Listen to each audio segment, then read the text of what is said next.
무대 매너에 대해 살펴보겠습니다.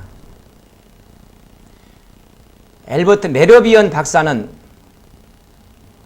커뮤니케이션의 영향력에 대해서 세 가지로 크게 덩어리를 나눠놨습니다.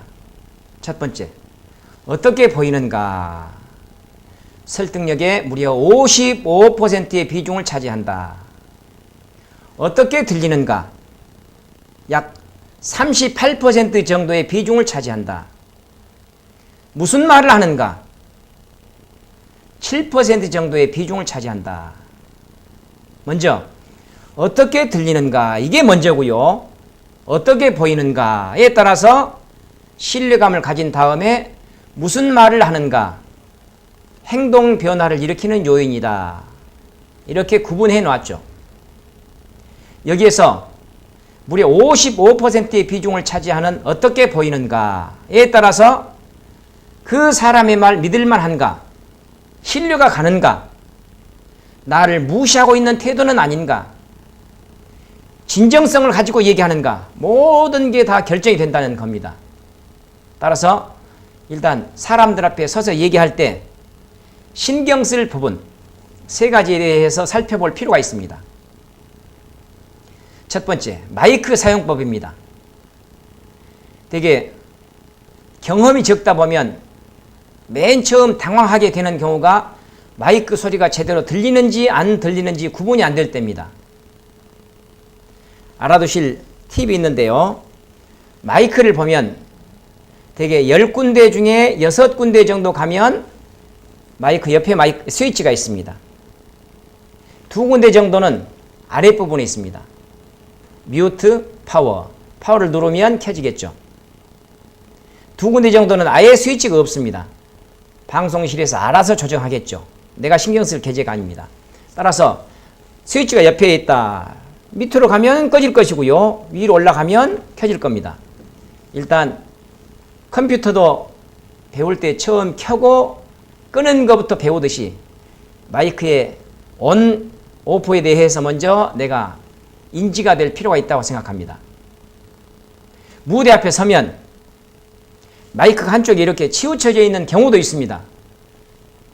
잔뜩 긴장하다 보면 이렇게 한쪽에 서서 발표하는 경우도 있는데요. 앞에 서서 얘기하는 내 입장에서는 이게 눈에 안 들어오겠지만 앞에서 보는 사람 입장에서는 은바람습니다. 바람직하지 않죠. 따라서 일단 사람들 앞에 서게 되면 마이크를 연단의 가운데에 오도록, 마이크가 얼굴이나 입술을 가리지 않도록 하자.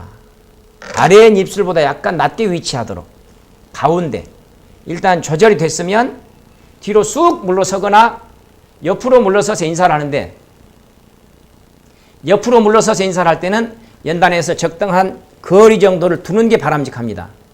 너무 가까이 붙어 서면 여유가 없게 보이기 때문입니다. 뒤로 물러서서 인사를 할 때도 마찬가지로 고개만 숙이고 그냥 바로 드는 것보다 약간 머물러 있는 시간이 필요하다. 이것을 말씀드리고 싶습니다.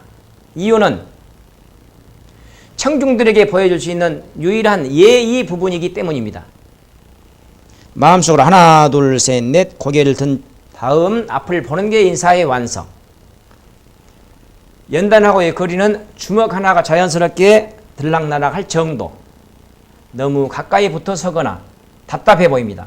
너무 멀리 서거나 어딘가 모르게 단정하지 못하고 짜임이 없습니다. 하지 않도록 하는 게 바람직스럽고요. 두 손의 위치입니다. 모아서 잡는 거. 손목 부분만 올라오도록 자연스럽게 올리는 거. 기대는 것은 바람직스럽지 않죠. 또 바로 내려 때리는 거. 피할 방법 두 가지는 앞으로 모아잡기, 사람이 작게 보입니다. 뒤로 감추기, 건방져 보입니다. 어깨나 목에 힘을 빼면 손이 자연스럽게 이렇게 내려옵니다. 이 상태에서 두 손이 움직일 수 있는 터전이 마련된다. 이 말씀을 드리고 싶습니다. 그 다음에 제일 중요한 게 시선처리인데요. 경험이 많으면 특별하게 신경을 쓰지 않아도 자연스럽게 시선처리가 됩니다. 하지만 경험이 부족하다 보면 어디에 시선을 둬야 될지 항상 막연합니다. 따라서 전체를 덩어리로 보자. 초점을 풀고 한 군데 점만 응시하면서 얘기를 시작하자. 그래야 내 생각에 집중할 수가 있다. 이 말씀을 드리고 싶습니다. 마이크가 내 위치하고 안 맞을 때가 있습니다. 그럴 때는 아예 이렇게 손에 들고 이렇게 잡거나 또는 이렇게 잡거나 목을 잡거나 아예 그냥 이렇게 꽉 움켜 잡는 것은 노래방에 가서 하는 방식이고 일반적으로 주제를 놓고 얘기할 때는 이 정도가 자연스럽다. 이 말씀을 드리고 싶습니다. 또 일단 조절이 됐다 하면 마이크에 대해서 신경을 꺼야 되겠죠. 어떤 분들은